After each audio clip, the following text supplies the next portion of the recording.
think the trend that we're seeing across the world, it's not a South African problem, is that humanity is becoming very contrasted. We're seeing extreme opinions being shared, particularly on social media. And with that means that people are less interested in finding out more about things that don't necessarily appeal to them directly. Have you ever wondered about how we make decisions about our money? Or why we feel the way we do about those decisions? Welcome to Nudging Financial Behavior, the podcast that aims to help you understand how and why you make certain decisions about money. Presented by Dr. Giselle Willows, an expert in behavioral finance. This podcast is all about looking at human behavior and biases, especially when it comes to your finances. You can catch the series on YouTube, the Nudging Financial Behavior blog, or on your favorite podcast platform. Be sure to like and subscribe to ensure you don't miss an episode. Special thanks to our sponsor, IG Market South Africa, a world-leading online trading provider that gives you access to opportunities across thousands of financial markets through their intuitive platforms and apps. Let's get started. Welcome to episode 7 of Nudging Financial Behavior. I'm Dr. Giselle Willows. Thank you so much for joining us here today. In this series, it's my goal to help you recognize the biases that can subtly, and sometimes not so subtly, pull or push your thinking into making decisions about your finances that aren't entirely rational. When you're able to recognize these pushes and pulls, you'll be able to make smarter choices about your money and hopefully end up saving and earning more. In this episode, we're looking at confirmation bias. I'll also be talking to Rachel Alberts, a social media expert, about something called the echo chamber effect and feedback loop we get stuck in. Please click the like button and subscribe, and then let's get into it. As the name suggests, with confirmation bias, we go looking for information that confirms what we already believe. We also go a bit further than that and actively avoid evidence that might be contradictory to our opinion. Confirmation bias is the mother of most misconceptions and a dangerous practice in life. Let's look at an example. We're going to take someone who is passionate about something and has very strong opinions on the topic. Sorry, vegans, but I'm going to pick on you just a little bit here, but that's because you, rightly so, feel very strongly about your choices, which makes this an easy example to make my point.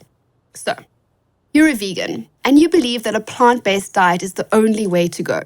If I were to open up your Instagram feed, I'll probably see that you follow a lot of other vegans or plant-based influencers.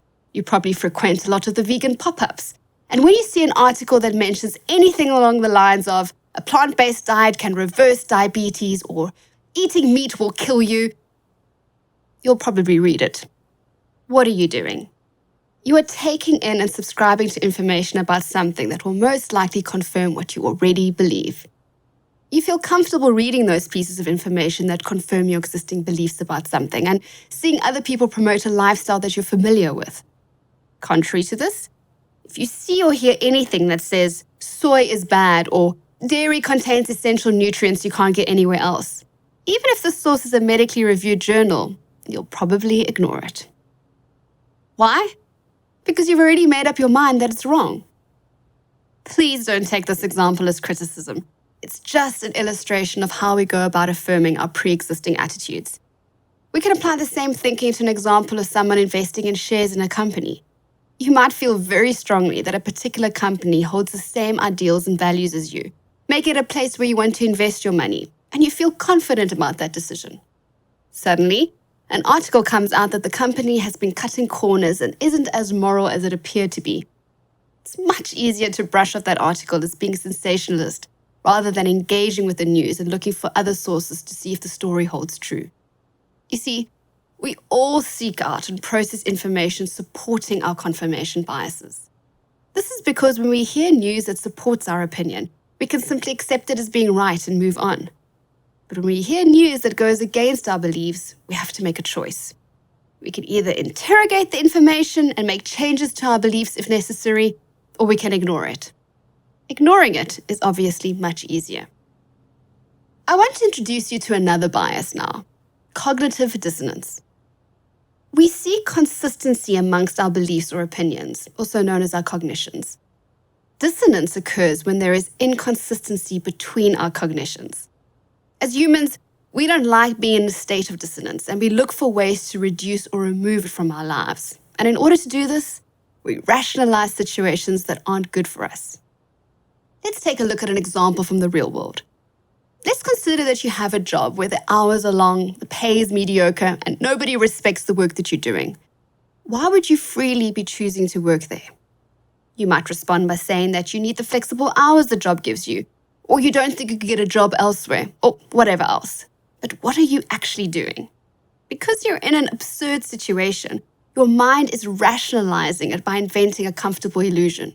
So we tell ourselves that another job will not be as flexible. We tell ourselves that there's nothing else out there. We create a logical fallacy using cognitive biases, creating yet another example of cognitive dissonance.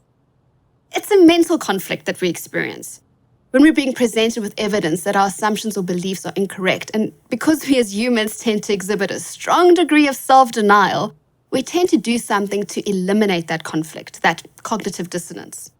The scariest part is all the ways in which we can be convincing to ourselves, particularly with biased decision-making.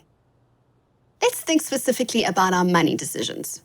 You'd like to and want to build up your savings, but you tend to spend extra cash as soon as you get it. Now, when you're faced with a sudden, unexpected expense and you don't have money for it, you regret spending all that extra cash. That regret and discomfort you feel is because of the dissonance, and that's cognitive dissonance for you. For those listening via your podcast platform, I'm showing our YouTubers a graph of this concept. If you'd like to see it, there'll be a link in the show notes for this episode for you to find it on our website. There are two solutions to cognitive dissonance. You can change your actions, remind yourself that spending extra cash straight away isn't going to help you achieve your goals, or you can change your belief and tell yourself something like, you don't earn enough money to make saving worth it.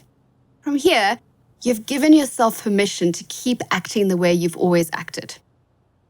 The notion of fundamental attribution error plays a big role with confirmation bias and cognitive dissonance.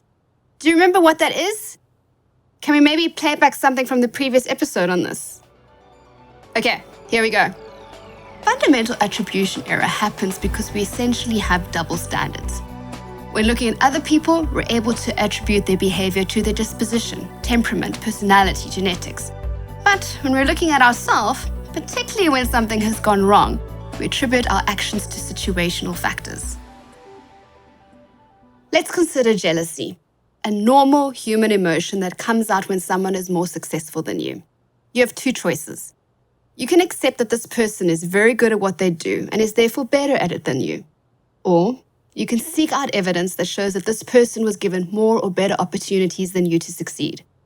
In the second version, you get to feel a lot better about yourself because you can tell yourself that you would have done just as well or even better if you'd had the same opportunities.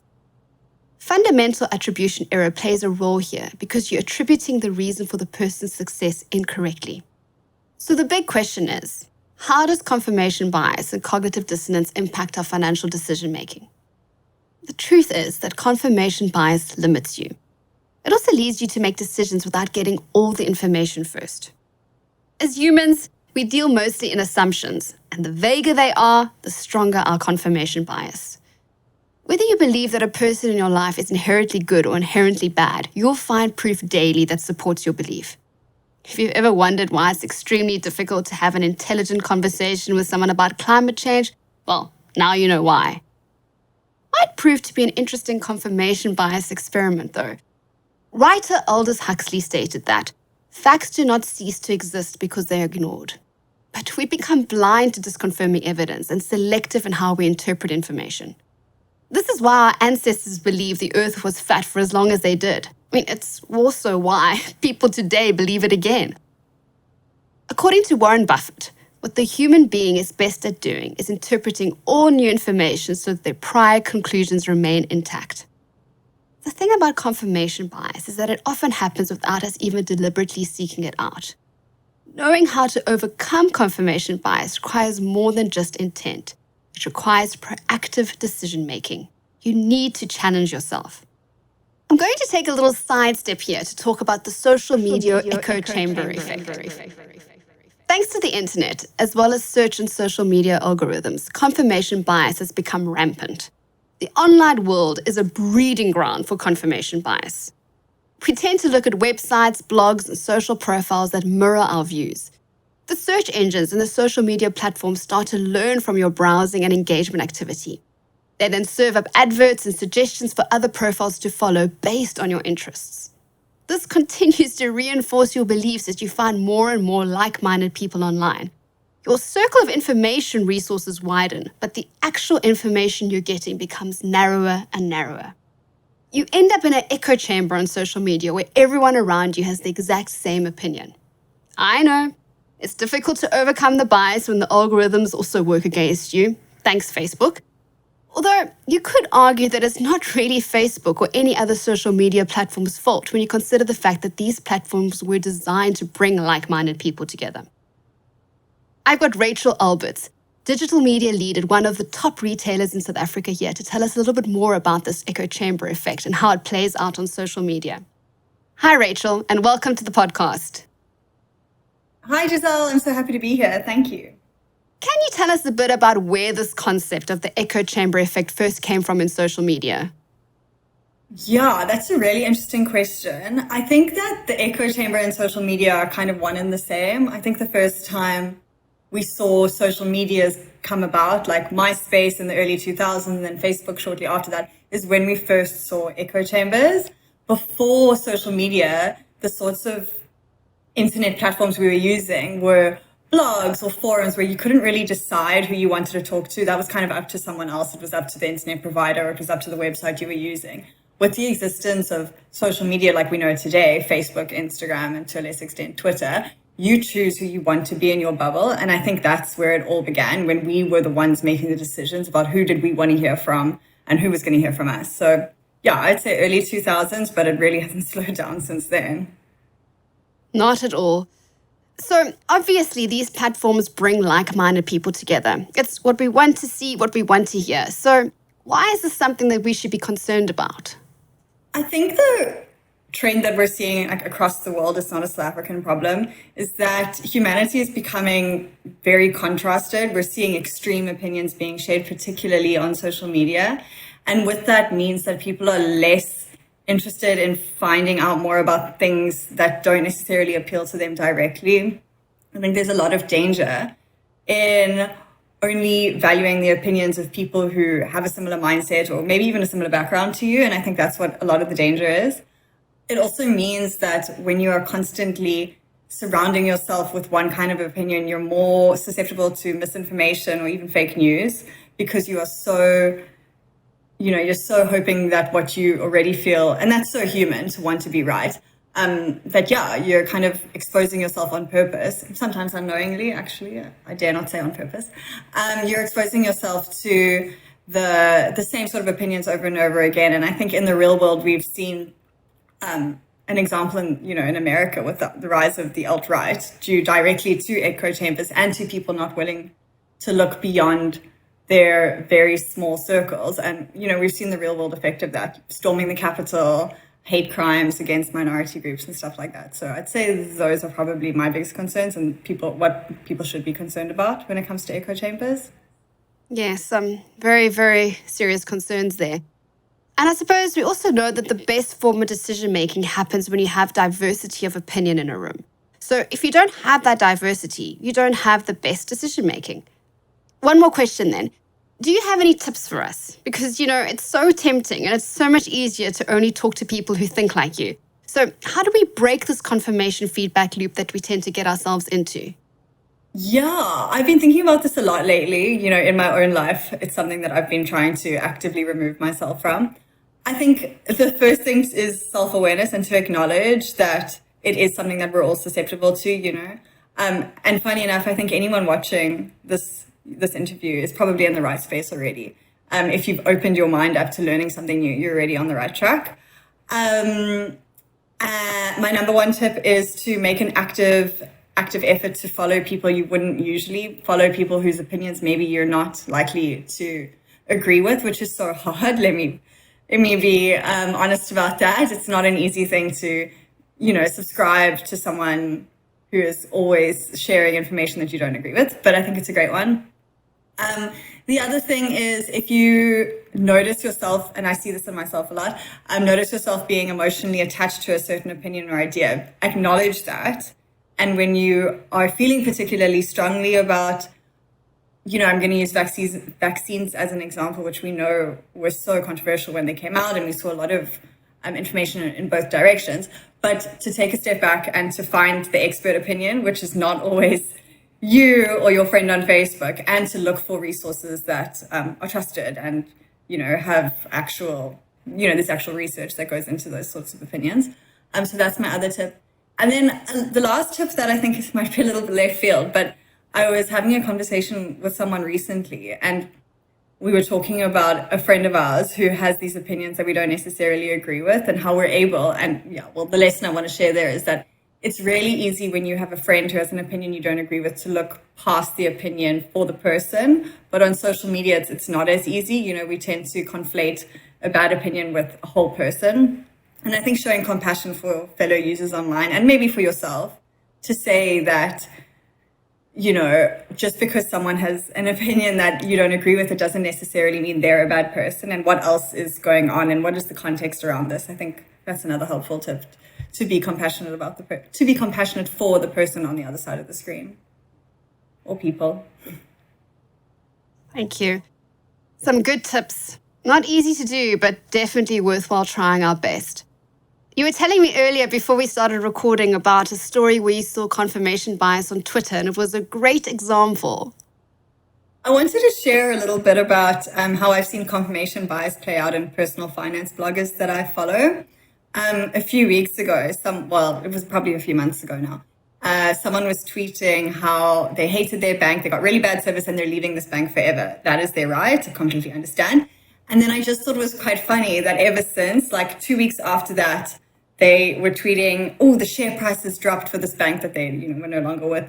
And it's probably because I waited in such a long line at the ATM 3 months ago. And, all these little things where, even though as someone in finance, you should have the full spectrum of information to know that a long line at an ATM isn't going to mean a bad share price come the end of the financial year. You'll still see those tidbits of people wanting to believe that their experience is the reason something else is happening, or something is happening because they had a bad experience, and obviously everyone else is also having that experience. That was just something interesting I've seen. It's funny, but also quite scary how it really is everywhere. Thank you so much for your time, Rachel. I'm sure you're starting to notice a trend. These biases are intrinsically part of us, so they're not easy to combat. However, being aware of the influence that they have, and being aware of the influence that the outside world can have on our decision-making, can really help. I would also advise you to not get any tips or information for investments from Facebook. On that note, we've come to the end of our episode on confirmation bias here on Nudging Financial Behavior. Please like and subscribe. In episode 8, we'll be breaking down the framing effect. See you there. That was Nudging Financial Behavior, hosted by behavioral finance expert, Dr. Giselle Willows. Make sure you like and subscribe so that you don't miss an episode. You can catch the Nudging Financial Behavior podcast on YouTube, our blog, or your favorite podcast streaming platform. Thank you again to our sponsors, IG Market South Africa, for helping to bring the show to life. And now for the disclaimer. This podcast should not be seen as advice. All the information and opinions are of a general nature. They are not intended to address the needs or circumstances of any individual. We are not financial advisors, neither are any of our staff or service providers, nor is our sponsor. All expressions of opinion by the host or guest are subject to change without notice in reaction to shifting market conditions. Any information you get from us should be seen as only that, information only.